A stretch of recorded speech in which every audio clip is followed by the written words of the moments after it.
Sebelum kita mulai persiapan kita, mari kita berdoa. Syukur Tuhan pada kesempatan malam hari ini kami boleh kembali hadir untuk mempersiapkan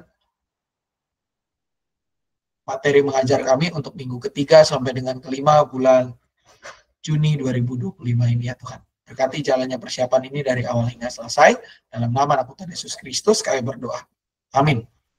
Baik, rekan-rekan yang dikasih oleh Tuhan Yesus Kristus, kalau kita lihat di tanggal 15 ini agak-agak unik gitu ya, bacaannya diambil justru dari Kisah Para Rasul 2. Tema kita untuk tanggal 15 Juni adalah berani bersaksi, bacaan dari Kisah Para Rasul 2 ayat 1 sampai dengan 13. Saya sudah menyiapkan versi scan-nya. Butuh 2 orang sukarelawan atau sukarelawati ya, untuk membacakan bagian ini. Orang pertama membacakan dari ayat 1 sampai dengan ayat yang ke-6.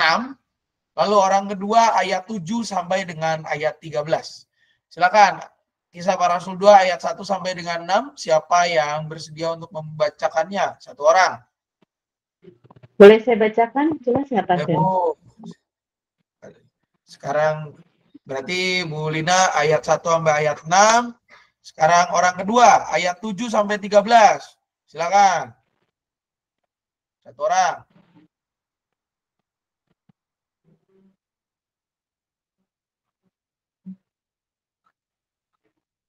Ayat 7 sampai 13. Satu orang. Oke, Bu Rahayu, siap. Silakan, Bu Lina. Ya. Kisah Para Rasul 2 ayat 1 PB2. Pentakosta. Ketika tiba hari Pentakosta, mereka semua berkumpul di satu tempat. Tiba-tiba terdengarlah bunyi dari langit seperti tiupan angin keras yang memenuhi seluruh rumah tempat mereka duduk. Tampaklah kepada mereka lidah-lidah seperti lidah api yang bertebaran dan hinggap pada mereka masing-masing. Lalu mereka semua dipenuhi dengan Roh Kudus dan mulai berbicara dalam bahasa-bahasa lain, seperti yang diberikan oleh Roh itu kepada mereka untuk dikatakan. Waktu itu di Yerusalem tinggal orang-orang Yahudi yang saleh dari segala bangsa di bawah kolong langit. Ketika mendengar bunyi itu, berkerumunlah orang banyak. Mereka terkejut karena mereka masing-masing mendengar orang-orang percaya itu berbicara dalam bahasa mereka sendiri. Silakan, Berayu. Ayat 7. Mereka tercengang-cengang dan heran, lalu berkata, bukankah mereka semua yang berbicara itu orang Galilea? Bagaimana mungkin kita masing-masing mendengar mereka berbicara dalam bahasa kita sendiri, yaitu bahasa tempat kita dilahirkan. Kita orang Partia, Media, Elam, penduduk Mesopotamia, Yudea dan Kapadokia, Pontus dan Asia, Frigia dan Pamfilia, Mesir dan daerah-daerah Libya yang berdekatan dengan Kirene, pendatang-pendatang dari Roma. Baik orang Yahudi maupun penganut agama Yahudi, orang Kreta dan orang Arab. Kita mendengar mereka berbicara dalam bahasa kita sendiri tentang perbuatan-perbuatan besar yang dilakukan Allah. Mereka semuanya tercengang-cengang dan sangat termangu-mangu sambil berkata seorang kepada yang lain, apa artinya ini? Namun yang lain menyindir mereka sedang mabuk oleh anggur manis. Demikian. Terima kasih rekan-rekan semua. Baik, kalau kita melihat ini bacaan yang tadi pagi kita pakai di kebaktian umum gitu ya, bacaan kedua kita. Salah satu yang juga jadi poin dalam khotbah tadi. Nah, kalau kita lihat ini adalah bacaan tentang Pentakosta. Nah, secara khusus dalam bahan sahabat anak, kita bahannya ini menjadi bahasan justru di minggu depannya. Minggu yang dikenal sebagai Minggu Trinitas. Nah, tetapi rekan-rekan yang dikasih oleh Tuhan Yesus Kristus ini tidak mengurangi inti daripada bacaan ini. Karena dengan tema berani bersaksi justru tema ini menguatkan kembali apa yang kita rayakan pada hari ini. Dan kalau bicara tentang Pentakosta itu kan hari ke-50 ya, dari bahasa Yunani. Ya.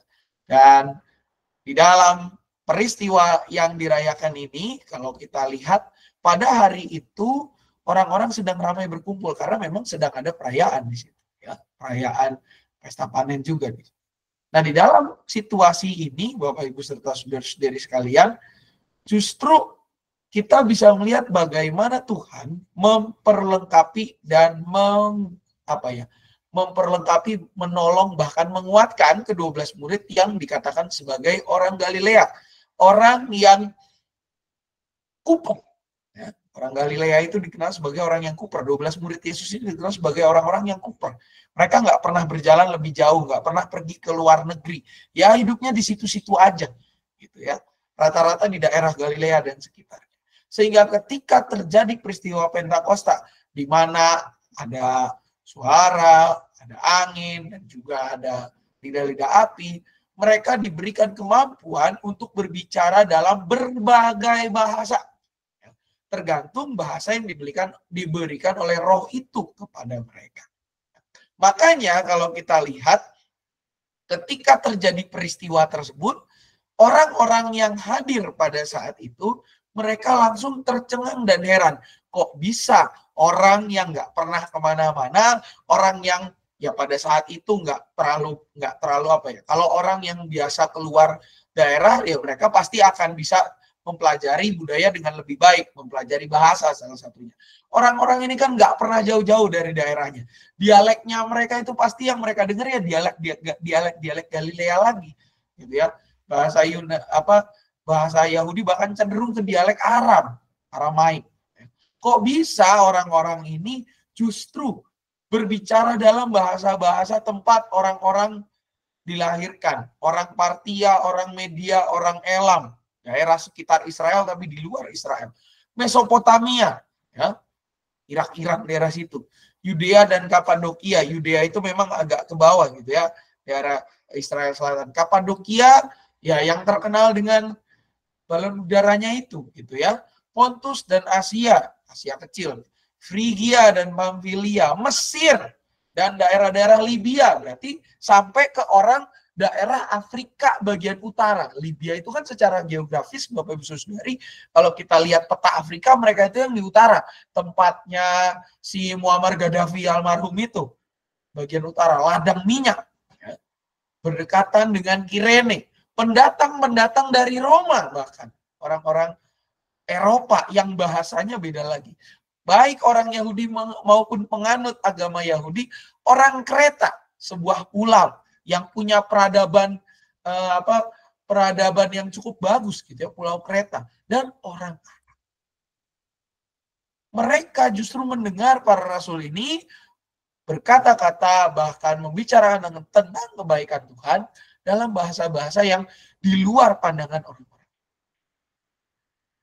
Dan di dalam bagian ini kita bisa melihat bagaimana peristiwa Pentakosta itu menguatkan dan memperlengkapi mereka. Menguatkan para rasul untuk hidup melanjutkan hidup mereka menjadi pemberita firman. Dan juga menguatkan mereka untuk melakukan tugas dan panggilan itu. Nah, pesan tentang penguatan ini yang mau kita ajarkan pada anak-anak di minggu tanggal 15 ini. Kita mau mengajak anak-anak mengingat lagi minggu kemarin kita habis pesta panen dan Pentakosta. Mari kita di minggu ini tidak hanya menjadikan apa yang kita rayakan di minggu lalu hanya sebagai selebrasi, tetapi benar-benar menjadi gaya hidup yang menginspirasi banyak orang. Mari kita meneladani para rasul yang dengan berani bicara di depan orang, meyakini kebenaran Injil. Lewat apa? Lewat tindakan kita. Lewat tindakan kita yang mau hidup menurut kebenaran firman Tuhan. Mau melakukan firman Tuhan. Mau hidup kudus dan berkenan kepadanya. Menjadikan diri kita sebagai ibadah yang sejati. Ini yang semakin ditegaskan juga dalam ayat hafalan kita. Keluaran 4 ayat 12. Silakan nanti disesuaikan dengan versi yang TB2. Di mana dikatakan sebab itu pergilah aku akan menyertai lidahmu dan mengajar engkau apa yang harus kau katakan. Mengingatkan kepada anak-anak untuk menggunakan apa yang Tuhan tempatkan menjadi kesaksian yang nyata dalam hidup mereka. Dan senantiasa berserah kepadanya.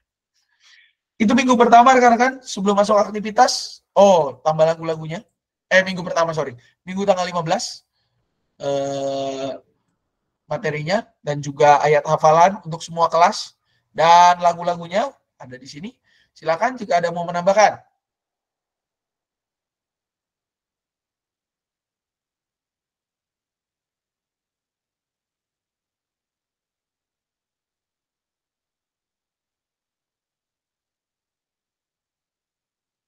Aman?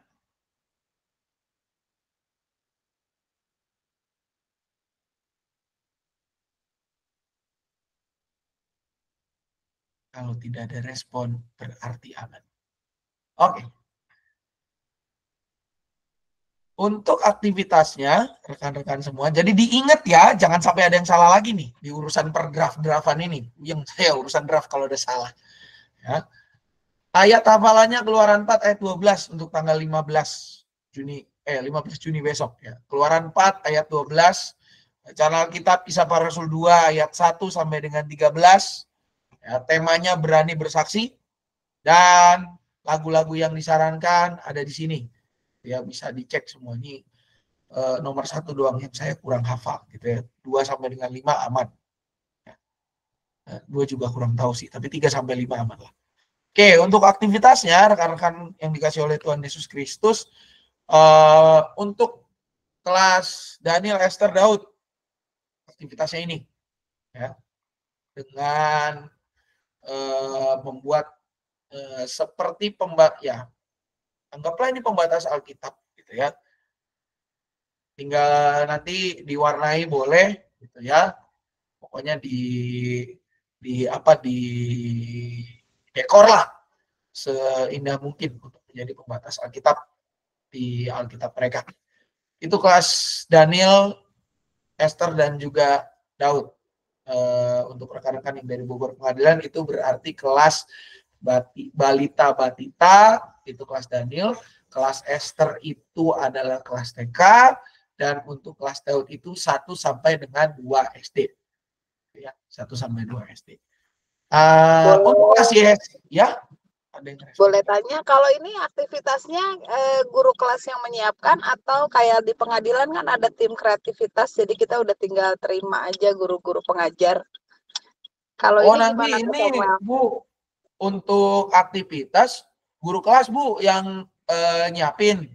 Ini kan masih yang minggu ketiga nih ya Bu ya, kan minggu keempat nanti bisa nyiapin atau nanti bisa kalau untuk nyiapinnya teknisnya itu nanti bisa koordinasi dengan rekan-rekan di sini Bu, kita bisa bantu buat ngeprintin gitu, karena kan aktivitasnya udah ketahuan nih, nanti kita tinggal ngeprint aja gitu sih.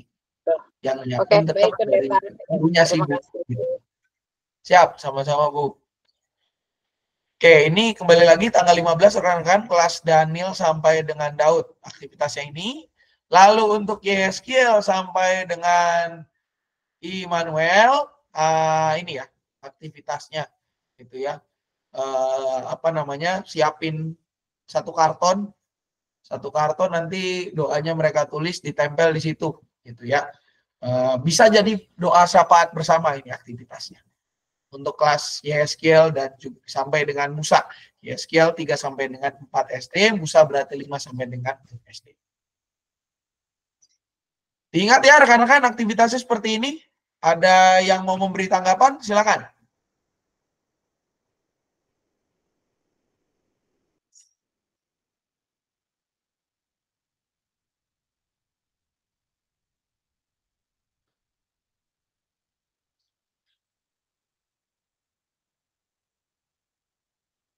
Oke, kalau nggak ada tanggapan berarti. Tapi ya, Pendeta Daniel, kalau untuk pujian tadi itu guru kelas juga yang pujian pembuka, pengakuan dosa, itu semua dari itu aja ya? Enggak ada guru yang ngajar hari itu biasanya kalau di kami itu kan 2 ya Bu ya. Yang satu tugasnya PL, yang satu tugasnya PF. Jadi bagi-bagi ke sini. Sama, cuman maksudnya lagunya berarti tetap kita sendiri yang nyusun gitu ya, sesuai dengan draft yang tadi itu ya. Betul Bu. Atau kalau ada lagu tambahan bisa dimasukin di liturginya gitu. Oh, oke. Baik. Baik Siap. kalau gitu. Ya, makasih. Sama Bu. Oke, rekan-rekan, untuk minggu ketiga, kelas Yeskiel sampai dengan Musa, aktivitasnya ini bisa dilihat di sini. Jangan sampai salah lagi ketika nulis draft, rekan-rekan. Dan untuk yang kelas Daniel sampai dengan Daud, aktivitasnya yang ini. Dan rekan-rekan, terkait aktivitas, bila mana mau ngeprint, tolong ngeprintnya jangan hari Minggu. Ngeprintnya hari Sabtu. Gitu ya. Kalau hari Minggu, kasihan Mas David. Ibadah belum kelar, dia udah lari duluan. Gitu ya. Ngeprintnya hari Sabtu atau hari Jumat, kalau bisa. Itu state dengan jelas. Gitu ya. Tolong diingat, aktivitasnya disiapkan H-2 atau H-1. Ya. Ini kita harus sudah mulai bertobat ini. Jangan kita membuat ibadah orang lain terganggu. Oke, kita lanjut ke minggu depannya. Tanggal 22 Juni dengan tema Aku Siap Menolong, bacaan Alkitab diambil dari Kisah Para Rasul 11 ayat 19 sampai dengan 30. Saya butuh 2 orang sukarelawati atau sukarelawan untuk bagian ini. Orang pertama membacakan dari ayat 19 sampai dengan 25. Orang kedua membacakan ayat 26 sampai dengan 30. Orang pertama ayat 19 sampai dengan 25. Siapa yang bersedia, rekan-rekan?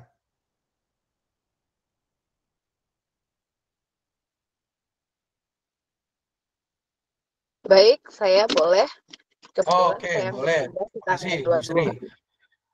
Sementara itu, saudara-saudara yang belum, sabar Bu, belum. Oke, Masih ada bagian kedua soalnya.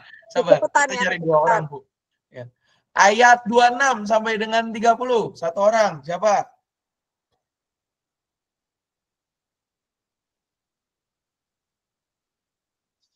Yang ngajar di minggu keempat, siapa aja? Cimel? Boleh saya, Pak. Oh, Bu Masrina. Oke, siap. Bu Masrina berarti ayat 26 sampai dengan 30. Silakan Bu Sri, ayat 19 sampai 25. Sementara itu, saudara-saudara yang tersebar karena penganiayaan yang timbul sesudah Stefanus melakukan perjalanan sampai ke Finisia, Siprus, dan Antioquia, dan memberitakan Injil kepada orang Yahudi saja. Tetapi di antara mereka ada beberapa orang Siprus dan orang Kirene yang tidak di Antioquia, dan berkata-kata juga kepada orang berbahasa Yunani dan memberitakan tentang Tuhan Yesus. Tangan Tuhan menyertai mereka dan sejumlah besar orang menjadi percaya dan berbalik kepada Tuhan. Kabar tentang mereka itu terdengar oleh jemaat di Yerusalem. Lalu jemaat itu mengutus Barnabas pergi ke Antioquia. Setelah Barnabas datang dan melihat anugerah Allah, bersukacitalah ia. Ia menasihati mereka supaya mereka semua dengan kesungguhan hati setia kepada Tuhan. Karena Barnabas adalah orang baik, penuh dengan Roh Kudus dan iman, lalu banyak orang dibawa. Setelah itu pergilah Barnabas ke Tarsus untuk mencari Saulus. Silakan Bu Masrina. Baik, saya lanjutkan ke ayat 26. Setelah bertemu dengan dia, ia membawanya ke Antioquia. Mereka tinggal bersama jemaat itu selama 1 tahun penuh, sambil mengajar banyak orang. Di Antioquialah murid-murid itu untuk pertama kalinya disebut Kristen. Pada waktu itu datanglah beberapa nabi dari Yerusalem ke Antioquia. Salah seorang dari mereka yang bernama Agabus bangkit dan oleh kuasa roh ia mengatakan bahwa seluruh dunia akan ditimpa kelaparan besar. Hal itu terjadi pada zaman Kaisar Claudius. Lalu murid-murid memutuskan untuk mengumpulkan sumbangan sesuai dengan kemampuan mereka masing-masing dan mengirimkannya kepada saudara-saudara yang tinggal di Yudea. Hal itu mereka lakukan juga dan mereka mengirimkannya kepada penetua-penetua dengan perantaraan Barnabas dan Saulus. Ya, terima kasih rekan-rekan semua. Baik, kalau kita lihat ini adalah bacaan yang sangat bersejarah, khususnya untuk penyebutan kata Kristen. Karena kenapa? Karena di jemaat Antioquia inilah kata atau sebutan Kristen yang kita pakai sampai hari ini itu di istilahnya boleh muncul ya untuk pertama kalinya. Nah, di dalam kisah yang kita baca ini, Bapak Ibu serta saudara-saudara sekalian, ini menggambarkan tentang bagaimana Barnabas dikirim oleh jemaat Yerusalem ke Antioquia. Ya. Di mana bagian ini, kenapa Barnabas dikirim ke sana bukan karena dia dibuang gitu ya Bapak Ibu, tapi Barnabas ini dipilih karena ia dikenal sebagai orang yang baik. Reputasinya mantep, boleh dibilang gitu ya. Cakep, mantep, luar biasa gitu. Imannya kuat. Dan ketika dilihat, Barnabas ini adalah orang yang kesiapan untuk memberitakan Injilnya baik. Namun, Bapak Ibu Saudari, Barnabas melihat bahwa kalau saya yang bekerja sendiri, nggak akan oke nih. Saya butuh bantuan orang lain. Dan yang membantunya ini bukan orang kaleng-kaleng juga sebenarnya Bapak Ibu. Karena apa? Karena justru di situ yang membantu Barnabas adalah seorang yang dikenal sebagai penganiaya jemaat yang bernama Saulus. Saulus memang masih muda Bapak Ibu Saudari. Tetapi Barnabas melihat Saulus itu sebagai boleh dikatakan pendamping yang spesial. Kalau misalnya kita main bola gitu ya Bapak Ibu, main olahraga, ini tandem yang spesial. Kenapa? Karena Saulus dibanding rasul-rasul yang lain justru track record pendidikannya dia yang paling tinggi. Ya. Kalau kita bandingkan pendidikan Saulus yang kelak namanya Paulus dengan rasul-rasul yang lain atau dengan orang-orang yang lain, jauh, jomblangnya jauh. Rasul-rasul yang lain ya pendidikannya ala kadarnya. 12 murid Tuhan Yesus pendidikannya ala kadarnya. Ya, tidak tinggi-tinggi banget lah. Walaupun ya katakanlah Lukas cukup tinggi gitu. Tapi nggak setinggi Saulus yang memang dia itu kerjaannya menggali tentang Taurat. Karena kalau kita ingat pekerjaan Saulus atau profesi Saulus adalah ahli Taurat awalnya. Ahli Taurat golongan Farisi. Dan kalau bicara golongan Farisi, kita tahu betapa orang itu adalah orang yang tidak hanya pintar, tetapi juga cerdik sekaligus licik. Gitu ya. Kita lihat bagaimana orang Farisi sering berencounter dengan Yesus. Dia berapa kali bertemu dalam pelayanan dengan Yesus, bertukar pendapat dengan Yesus, walaupun mereka in the end kalah-kalah juga. Gitu. Tapi metode yang mereka pakai ketika mereka berusaha menjebak Yesus, itu bukan metode yang main-main. Justru itu metode serius. Yesus ketika dijebak urusan membayar kepada kaisar, dia bawa orang-orang Herodian, orang-orang yang bersimpati kepada Herodes yang pada saat itu menjadi raja boneka. Mereka sudah dipikirkan kalau Yesus jawab bilang boleh, nanti kita akan bisa keluarkan narasi dia tidak nasionalis gitu ya. Dia tidak membela negara, dia pro terhadap penjajah. Tapi kalau Yesus bilang nggak boleh, subversif terhadap negara. Siap nih orang-orang Herodias untuk boleh dikatakan mencaplok lah gitu ya. Benar-benar Yesus itu pada saat itu sudah siap ditahan. Istilahnya dengan skenario yang dibuat orang Farisi, Yesus itu pasti kalau jatuh pada pilihan ya ataupun tidak, dia ditangkap hari itu atau dipermalukan pada hari itu. Berarti Paulus sebagai seorang Farisi, ilmunya itu keren. Dan memang kalau kita baca surat-suratnya Paulus, apalagi surat Roma, Bapak Ibu Saudara-saudari, kita bisa lihat bagaimana Tuhan memberikan talenta yang begitu besar dalam hal intelijensi kepada Saulus yang kelak bernama Paulus ini. Walaupun dia punya catatan buruk, tetapi justru masa lalunya sebagai seorang ahli Taurat, golongan Farisi, itulah yang membantunya di dalam memberitakan Injil. Nah, di dalam bagian inilah kita bisa melihat bagaimana Barnabas dan Paulus saling bekerja sama satu dengan yang lain. Mereka menjadi duet yang baik untuk mengabarkan atau menggembalakan jemaat di Antioquia.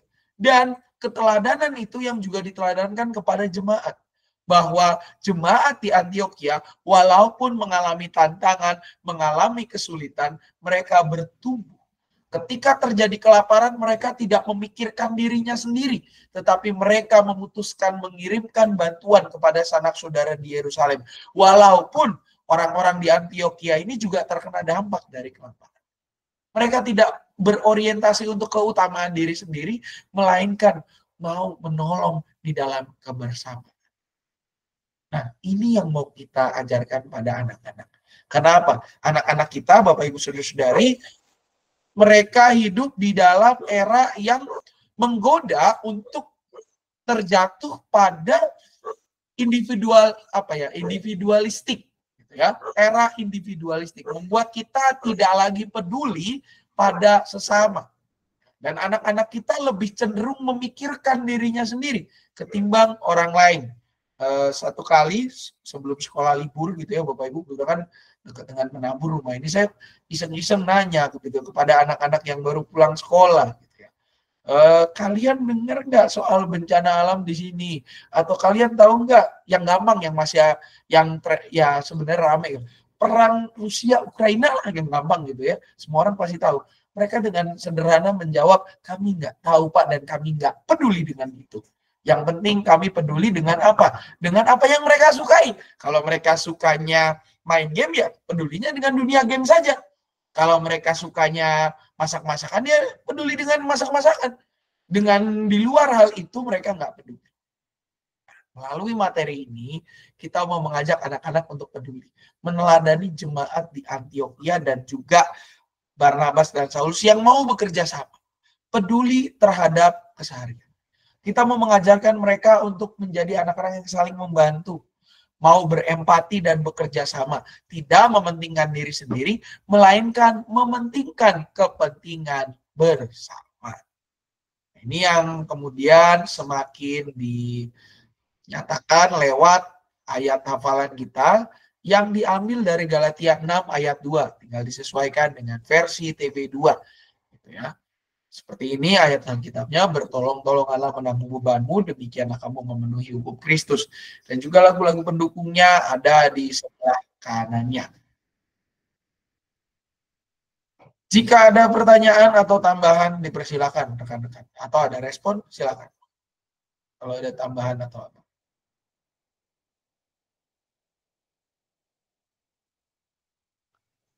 Yuk kakak dari pengadilan, ada yang tanyain nggak kak? Belum sih, sampai sekarang belum.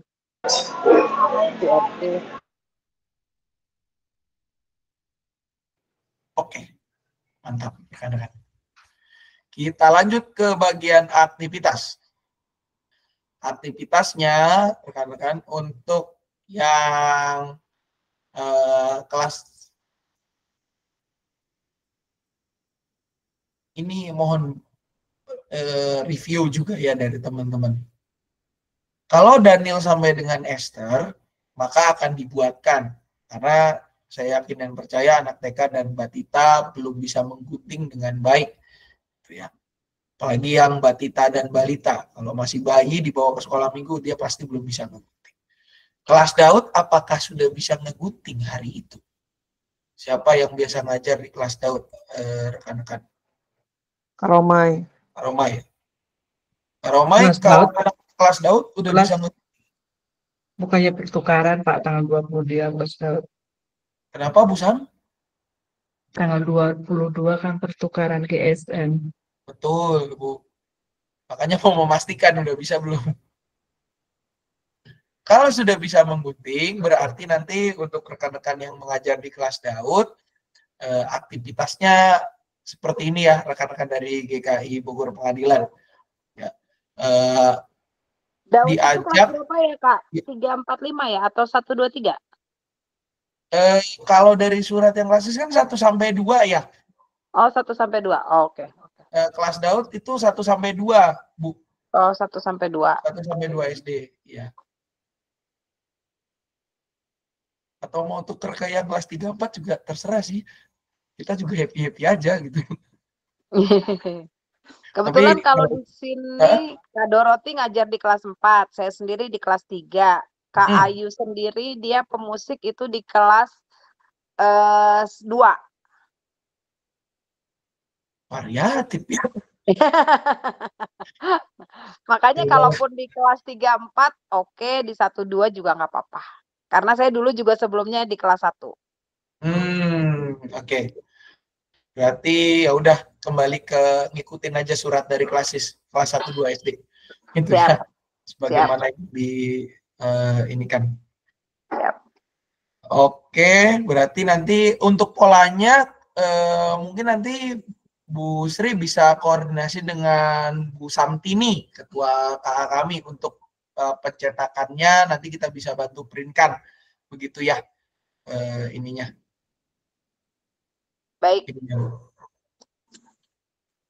Oke, untuk kelas YSKL sampai dengan Musa, kelas yang lebih besar, 3-4 SD sampai dengan 5-6 SD.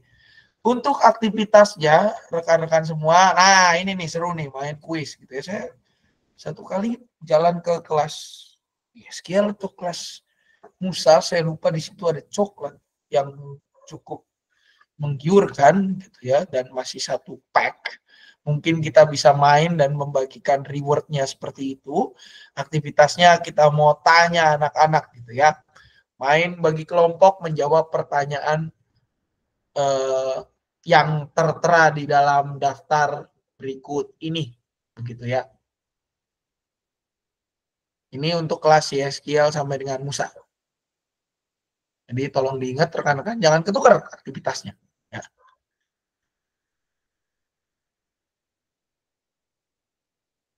Oke, kalau tidak ada tanggapan lagi, kita akan lanjut ke minggu terakhir di bulan Juni. Jadi diingat lagi rekan-rekan, untuk minggu keempat, bahan Alkitab diambil dari Kisah Para Rasul 11 ayat 19 sampai dengan 30. Tidak ada pemotongan untuk edisi bulan ini, baik kelas Batita,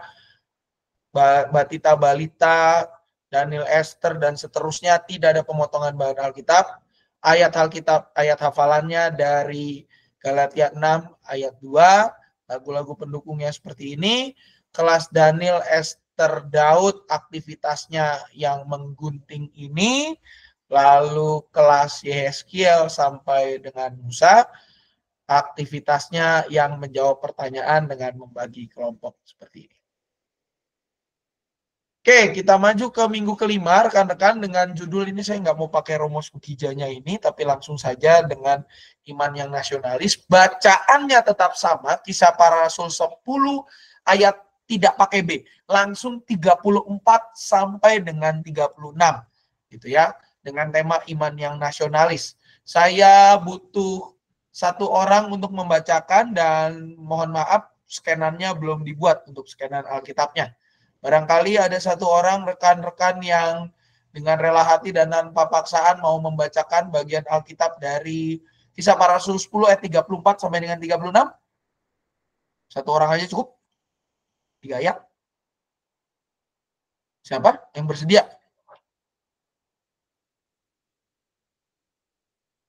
Maaf, Saya lagi, Pak. Pak Samuel, Pendeta Samuel, tapi kalau kami mau ganti lagunya nggak apa-apa kan ya? Kalau Boleh, Bu. Boleh. Lagu diganti nggak apa-apa. Nggak apa-apa ya. Oke. Nanti kan Soalnya di ini draftnya kayaknya lagunya dimasukin tuh liturginya A, B, C, D, E, F, G. Aku sih diganti nggak masalah. Nggak Kita apa ya. berapa kali kalau ada lagu yang nggak kita tahu, kita ganti. Ya, lagunya KU banget, kasihan anak-anak kelas 1, kelas 2. Langsung. Kasri sekalian info, Kasri yang dari Bogor, musiknya pakai speaker ya Kak, kita ya pakai di handphone lagunya nanti. Oh, kami kebetulan bertiga, jadi yang satunya Kak Dia Ayu kebetulan bisa gitar, mungkin nanti dia pakai gitar. Oke, lebih meriah, bagus Kak, lebih senang Ya. kalau gitu di rame. Oke, thank you Kak. Baik.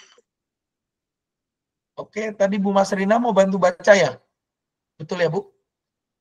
Ya, Pak ya. Silakan. Kisah Para Rasul 10 ya, Pak ya.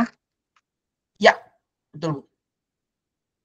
34 sampai 36. Kisah Rasul, ya, Kisah Para Rasul 10 ayat 34 sampai ayatnya yang ke-36. Demikian firman Tuhan. Lalu mulailah Petrus berbicara, sesungguhnya aku telah mengerti bahwa Allah tidak membedakan orang. Setiap orang dari bangsa manapun yang takut akan Dia dan yang mengamalkan kebenaran berkenan kepadanya. Itulah firman yang Ia sampaikan kepada orang-orang Israel ketika Ia memberitakan damai sejahtera melalui Yesus Kristus yang adalah Tuhan dari semua orang. Demikian firman Tuhan. Terima kasih, Bu Mas Nina. Baik, rekan-rekan, bacaan ini di minggu ke-5 bulan Juni ini adalah bacaan yang tidak asing buat kita. Kalau kita lihat, ini adalah bacaan yang menjadi rangkaian dari Petrus dan Cornelius, di mana pada saat itu terjadi sebuah hal yang mungkin belum pernah dialami sebelumnya oleh ke-12 rasul, yaitu ada orang non-Yahudi yang mendapatkan mendapatkan pencerahan lah dari Tuhan, begitu ya gampangnya. Karena sampai pada saat itu, Bapak Ibu Saudari dan rekan-rekan semua, misi penginjilan tentang kabar sukacita di dalam Yesus Kristus hanya terarah secara eksklusif kepada orang-orang Yahudi. Ini menjadi sebuah pengalaman baru buat para rasul.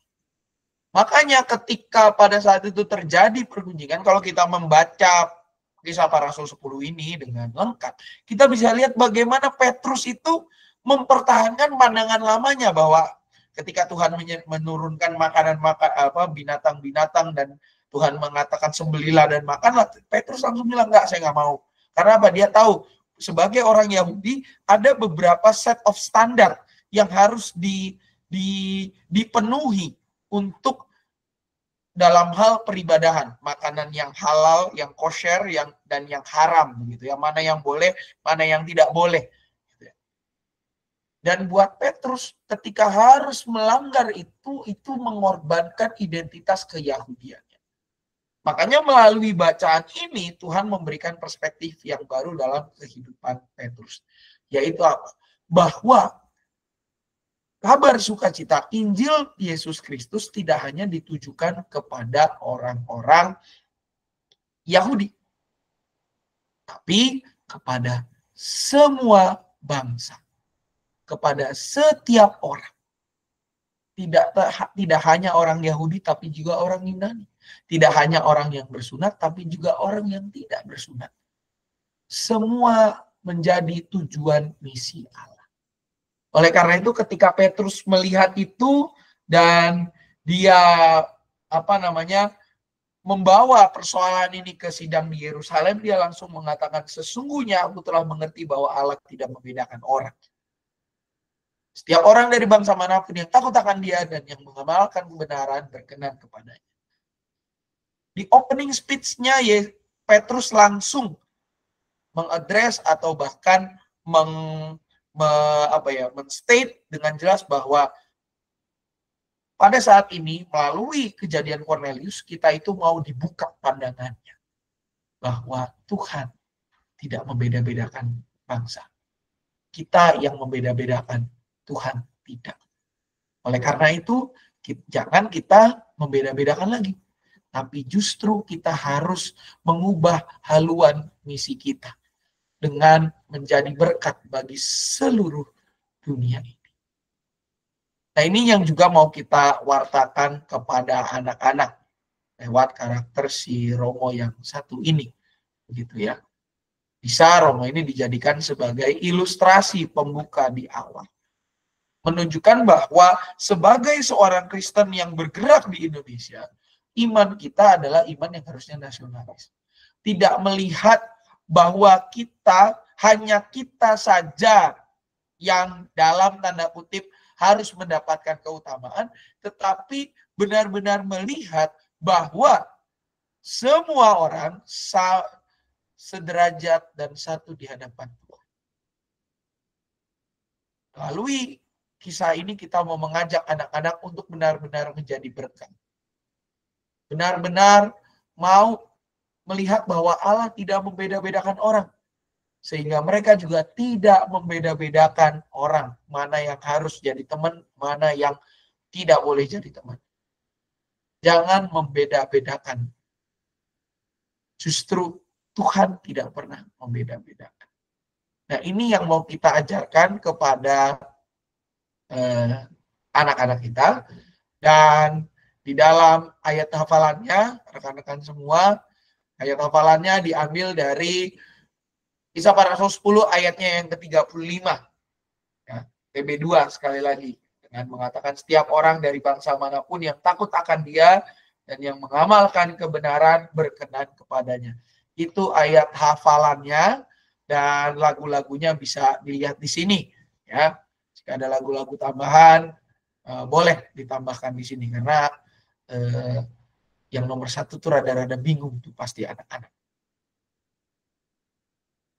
Ada respon rekan-rekan sebelum kita masuk ke persiapan? Sebelum kita masuk ke aktivitas? Kak, sorry aku mau tanya. Kalau di halo, ya Kak? Lanjut, mangga Kak. Kalau di sana itu ada proyektor nggak ya Kak? Atau biasanya lagu-lagunya ditulis di papan tulis atau gimana Kak? Kalau di kelas, kan nanti ngajarnya di kelas Daud tuh tanggal 22. Di kelas Daud itu nggak ada proyektor sih Kak. Kita biasanya nulis di papan tulis lagunya. Oh, Oke, berarti tulis di papan tulis ya Kak ya? Kalau untuk proyektor berarti nggak ada ya? Di kelas itu nggak ada. Oke kalau gitu. Oke. Thank you Kak. Kalau speaker tapi ada Kak. Oh iya. Oke. Thank you Kak. Kalau misalnya bawa misalnya tiba-tiba udahlah lagunya pakai Bluetooth aja, nah itu bisa di situ support, semua kelas bisa. Oke, siap. Oke deh. Thank you banyak. Sip. Oke, jika tidak ada respon rekan-rekan, maka semua kelas ayat hafalannya Kisah Para Rasul 10 ayat 35 ya. Ada yang protes. Mantap. Untuk aktivitasnya, rekan-rekan yang dikasih oleh Tuhan Yesus Kristus, aktivitas di kelas Daniel sampai dengan Daud untuk minggu kelima menggambar dan mewarnai setengah gambar gitu ya. Udah ada setengah, tinggal dilengkapin lagi sebelahnya ya. Kalau yang kelas dan Daniel ya silakan, Daniel dan Esther hari itu digabung, silakan orang tuanya diberdayakan supaya mereka tidak hanya diam di pojokan gitu ya, karena luas sekali kelasnya. Jadi tolong diberdayakan orang tuanya agar mereka juga, kalau yang kelas Esther kan pasti anak-anaknya, kalau yang kelas Daud ya orang tuanya, supaya mereka juga mau mengerjakan bagian ini ya. Dan ini gambarnya juga sudah ada, tinggal di-download saja. Canva. Oke.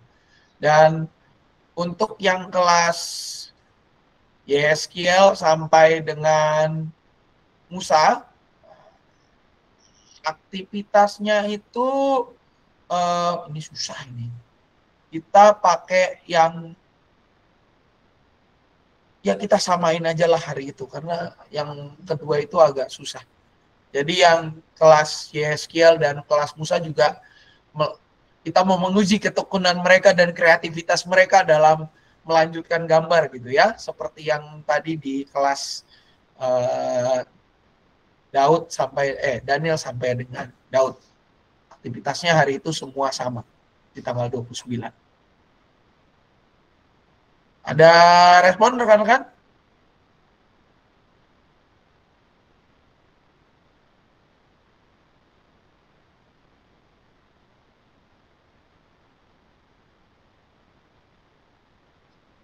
Oke, kalau nggak ada respon maka ini persiapan kita selesai sampai di sini.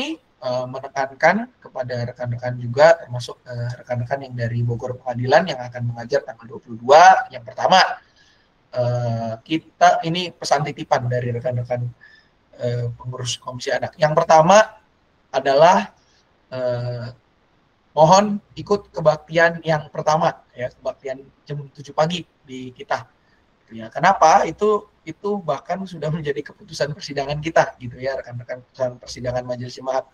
Karena dengan pertimbangan bahwa satu, untuk mempersiapkan supaya kita udah nyampe di lokasi gitu ya, nyampe di lokasi jauh lebih awal, membuat diri kita lebih tenang dan lebih nyaman. Dan yang kedua, memungkinkan kita untuk beribadah sebelum melayani, membekali kita dengan firman Tuhan sebelum kita melayani, bisa berdoa di sana bersama-sama. Dan juga yang ketiga, menjadi sebuah kesempatan bagi kita untuk melihat-lihat juga di situ. Ini anak kelas sekolah minggu saya atau bukan gitu ya. Kita lihat juga ini mana yang mungkin pada saat kita nyebrang gitu ya ke kelas sekolah minggunya, kita bisa lihat ternyata ada anak-anak yang pada saat itu beribadah, atau orang-orang baru gitu ya, orang-orang baru yang belum bersekolah minggu, itu yang kita grab juga, kita raih juga supaya mereka bisa beribadah bersama-sama. Ya, itu yang mohon jadi perhatian. Terus, Pendeta Samuel, kalau di silakan, kami kan kebetulan kami di kelas sekolah minggunya justru jam 7 dan kami ibadah jam 10 atau jam 5 sore. Karena ada yang pemuda juga kan gitu. Nah, sekarang berarti kami diminta untuk ibadah dulu jam 7 gitu ya? Betul, Bu. Oh, oke. Soalnya sekolah minggunya jam 9 gitu. Kebalikan. Gitu ya. Oke, baik. Betul. Berarti berangkatnya mesti jam berapa ya dari Bogor ya? Berapa jam sih kalau itu? Setengah jam nyampe, Bu, hari itu. Setengah jam nyampe ya. Oh, oke. Baiklah. 1 jam lah kalau mau aman ya, jam 6 berangkat lah. Jam 6 berangkat.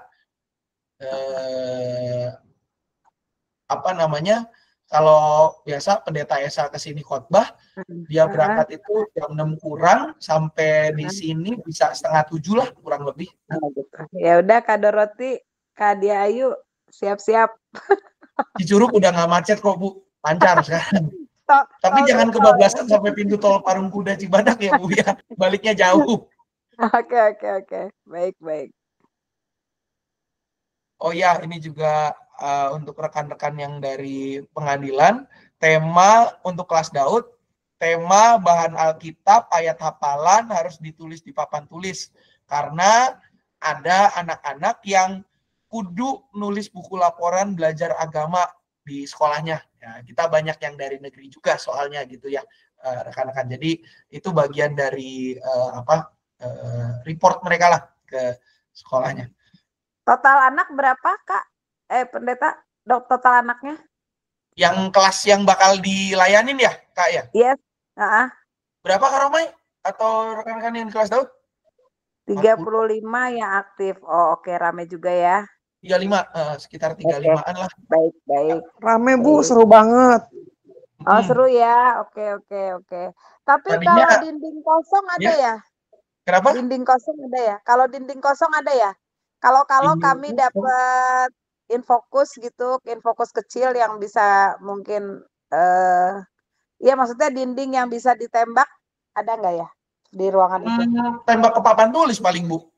Oh, ke papan tulis ya. Okay. Layout kelasnya kan 6x6 box gitu, di sini papan tulisnya, di sini pintunya gitu. Jadi ya cuma ke situ doang. Duduknya kayak duduk kantor, teteru. Anak-anaknya. Wah, mestinya udah banyak gini Pendeta Samuel punya infokus nih di tiap kelas. Salah ya. Mungkin Bogor Pengadilan mau membantu kami dengan sangat terbuka, Bu. Sebenarnya kalau ngajar di kelas yang YSKL, kita ada TV. YSKL sama Daniel tuh ada TV. Gitu. Bahkan YSKL itu kan yang 34, itu lebih rame lagi, Bu. Itu lebih seru lagi bahkan ngajar di situ. Mungkin tahun depan lah, kalau dapat pertukaran lagi dari Bogor Pengadilan, kita coba jadwalin di kelas YSKL gitu ya, Bu. Kalau di situ ada TV. Ada TV-nya kalau yang di situ. Iya, soalnya kalau udah banyak gini seru sih. Kalau di di pengadilan kebetulan memang kita sudah kayak aktivitas itu kita udah ada timnya sendiri. Udah itu untuk puji-pujian memang ada tim PI yang udah nyiapin lagu dan itu dijadikan PPT setiap minggunya. Jadi sudah seragam tuh semua pujiannya gitu. Semuanya sama. Jadi guru tuh udah ada tim PI sendiri yang menyiapkan lagu-lagu dari seperti di KU lah gitu ya, ada pujian pembuka, pengakuan dosa, semuanya ada sampai dengan closing-nya gitu. Jadi udah ada tim PI-nya sendiri untuk itu, dan tim kreativitas juga udah ada. Jadi yang guru itu memang untuk pengajar pujian maupun pembawa firman, mereka sudah fokusnya ke itu aja gitu, karena sudah ada tim-tim sendiri yang nyiapin tiap minggunya gitu. Oh, oke. Gitu. Kalau di kami kan efisiensi, Bu, sesuai dengan Yes. semangat Sesuai mana ya. pemerintah ya. Kita apa namanya? Kita boleh dibilang ya memaksimalkan talenta yang kita berikan pada Yes, kita. yes. Nggak, tapi kalau lihat jumlahnya All in one lah gitu ya, Bu, itu ya. banyak banget gitu loh, 35 orang. Kalau di kita ya digabungin juga mungkin segitu ya, Kak Diayu ya. Oke. Ya nanti mungkin rekan-rekan Siap, bisa lanjut. mengalami pada hari H-nya begitu ya, Oke. keseruannya. Gitu. Siap. Itu yang pertama. Siap. Yang kedua, rekan-rekan semua jangan lupa untuk membuat draftnya gitu ya, draft FT-nya dan juga draft liturginya. Bisa dikirimkan, kalau di kami biasa dikirim ke saya langsung gitu ya. Mungkin nanti kalau yang rekan-rekan dari pengadilan bisa mengirimnya di kontak sama siapa, Bu Sri? Email ya? Yang ini kayaknya Kak Doroti ya yang berhubungan langsung. Oh gitu ya, berarti nanti bisa kontak-kontakan lewat via Ibu Imelda, boleh? Baik. Nanti ke aku aja ya Kak, aku kirim ke Pasam nanti ya. Baik Kak. Itu yang kedua, dan juga yang ketiga untuk rekan-rekan semua, mohon persiapan aktivitas disiapkan H-2 mulai dari Jumat dan Sabtu. Paling lambat Sabtu. Kalau draft ya udahlah, mau kirim di atas jam 6 sore juga ya sudahlah, yang baca draftnya mudah-mudahan yang baca draftnya ya masih konsisten, jam segitu masih cukup bangun gitu ya, matanya masih cukup jelas. Nggak apa-apa lah kalau urusan draft, tapi kalau untuk urusan yang terkait materi aktivitas gitu ya, yang butuh ngeprint, tolong H-1 atau hari Sabtu semua udah prepare. Saya minta dengan sangat ya, semua sudah prepare H-1 ya, jangan sampai kita di hari Minggu baru bak-bik ke sana sini ya. Puji Tuhan printernya cukup kuat. Kalau kayak dulu printernya pas dipencet miring-miring, yang kebabaran kasihan, anak-anak udah nungguin di kelas gitu ya. Jadi tolong H-1 aktivitasnya semua disiapkan. Sudah siap minimal aktivitas pada H-1. Dan juga untuk tayangan ulangnya, rekan-rekan semua, baik dari yang pengadilan maupun yang juga dari Cicurug, bisa disaksikan kembali rekaman persiapan ini di YouTube-nya JKI Cicurug gitu ya. Bagi rekan-rekan yang dari pengadilan jangan lupa di-subscribe ya, biar nambahin subscribernya.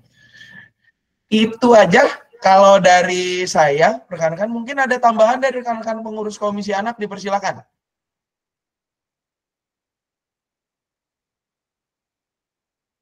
Ci Irin, Ci Email, atau Bu Samtini ada tambahan? Itu aja sih Pak, untuk tanggal 27 akan ada kegiatan ya, STAL sama seminar sex education di hari yang sama. Pra remaja, Ci. Iya, tanggal 2. Iya, betul, tanggal 27 Juni jam 8 dimulainya. Kasih Pak Sam. Mohon rekan-rekan hadir mulai jam 7 pagi, karena jam 8 itu mulai. Jam 7 berarti harus sudah datang. Gitu ya. Dan saya harap rekan-rekan semua bisa bergabung dalam kesempatan ini karena liburnya nggak panjang. Ya. Jangan kemana-mana lah liburan, gitu ya. Udah di Cicurug aja. Itu aja mungkin, kalau udah nggak ada tambahan lagi, kita akan akhiri persiapan ini satu lagi rekan-rekan, tolong diinfokan, bukan cuma diinfokan, tapi juga tolong agar perbendaharaan kelas terjaga dengan baik gitu ya. Barang-barang yang ada pada kita itu bukan didapatkan dari kelebihan, tapi itu dari kekurangan semua. Gitu ya. Kita bersyukur kemarin aksi puasa Paskah cukup memperlengkapi kelas-kelas kita, walaupun masih banyak yang harus dilengkapi. Tapi itu sudah mengurangi kebutuhan-kebutuhan kita. Tolong jangan dijaga Dan khususnya untuk kelas yang batita, yang kelas Daniel, orang tuanya dihimbau agar yang pertama tidak melakukan aksi makan-makan atau dan minum di ruangan kelas, gitu ya. Karena apa? Jejak makanan, jejak minuman itu kelihatan di karpet. Kita bersyukur karpetnya boleh dibersihkan, ya. Tapi kalau itu ngebersihinnya tiap minggu, gempor kita juga, gitu ya. Tolong kepada orang tuanya semua disuarakan bagian itu. Dan juga yang kedua, agar barang-barang khususnya yang di kelas batita tidak membiarkan anaknya dalam tanda kutip seenaknya menyentuh barang, gitu ya. Kan itu masih anak kecil, Pak, kan itu inilah, itu anggapan-anggapan yang saya pikir menunjukkan orang tuanya yang tidak terlalu memperhatikan atau kelelahan dengan anak-anaknya. Jadi ya sebagai orang tua konsekuensinya harus memperhatikan anak. Tolong agar kejadian mic wireless nyampe ke tong belakang itu jangan terulang lagi. Jangan sampai totonya remote TV ada di belakang, gitu ya. Tolong bagian itu jangan terulang lagi. Dan jangan sampai ada orang tua yang udahlah nggak berpartisipasi, anaknya diempanin di situ, jangan sampai kejadian gitu. Diingatkan. Ya, ini soalnya kalau kita membiarkan seperti itu bukan sesuatu yang mendidik. Itu nggak mendidik. Itu tidak mengajarkan anak dan orang tua untuk benar-benar fokus di dalam. Itu aja tambahannya mungkin dari saya. Sama satu lagi Pak Sam, maaf. Ya Ci, silakan. Untuk kelas batita, kelas Daniel, setelah selesai ibadah, langsung dikunci dan tidak ada orang tua yang dan anak-anak yang berdiam di dalam ruangan. Jadi udah dimulai hari ini, jadi tolong untuk selanjutnya yang di kelas Daniel setelah selesai ibadah untuk langsung kelasnya dikunci. Kelas-kelas lain juga baiknya kalau tidak ada latihan sama kan. Gitu ya, Ci, ya. Oke, siap. Minggu depan disosialisasikan bukan lagi. Bukan dikunci aja sih, jadi tutuplah pintunya gitu. Jadi fokusnya udah ke bawah semua. Oke, siap. Menghindari hal-hal yang tidak diinginkan. Walaupun ada CCTV, tapi CCTV itu kan hanya perangkat. Oke, kalau tidak ada lagi, rekan-rekan, kita akan menutup persiapan ini dalam doa. Mari kita berdoa. Bersyukur Tuhan pada malam hari ini, kami boleh mempersiapkan diri kami untuk mengajar anak-anakmu di minggu ketiga sampai kelima bulan Juni ini. Berkati ya Tuhan, agar persiapan ini boleh menguatkan dan bahkan mengubahkan kehidupan kami sebelum kami mengajarkannya kepada anak-anak. Jika kami akan berpisah sebentar lagi, kiranya Tuhan berkati apapun yang kami kerjakan setelah ini. Kiranya kehidupan kami hanya mencerminkan dan memuliakan nama-Mu saja. Dalam nama Anak Tuhan Yesus Kristus kami berdoa. Amin. Mengingatkan rekan-rekan, hampir terlupa, untuk persiapan bulan Juli, persiapan minggu pertama bulan Juli akan dilakukan pada tanggal 28 pasti riuh. 21 Juni 2025. Ya, tanggal 21 jam 7. Persiapan minggu ke-1 dan ke-2 bulan Juli 2025. Selamat malam, selamat melanjutkan aktivitas. Tuhan Yesus memberkati. Terima kasih. Yang di Bogor. Terima kasih.